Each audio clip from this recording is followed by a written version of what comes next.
Mumbra railway दुर्घटनेनंतर दिल्लीमध्ये काल संध्याकाळी तातडीची बैठक पार पडली।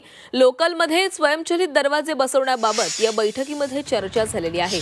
तसंच लोकलमधल्या बंद डब्यात श्वास कोंडू नये यासाठी लोकलची रचनाही बदलली जाणार आहे। नव्या रचनेतील पहिली ट्रेन नोव्हेंबर 2025 पर्यंत तयार होणार आहे। तिच्या चाचणीनंतर जानेवारी 2026 पासून नवी लोकल सेवेमध्ये येणार आहे। तर नव्या रचनेतील ट्रेन कशी असणार आहे ते पाहूयात ग्राफिक्सच्या माध्यमातून।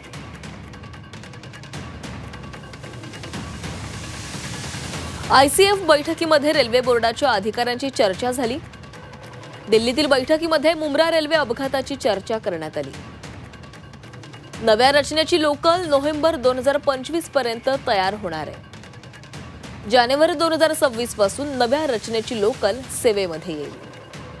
नॉन एसी लोकलमध्ये स्वयंचलित दरवाजांचा उपाय असेल। व्हेंटिलेशनसाठी फ्लॅप लावणार असल्याची देखील माहिती समोर आली आहे।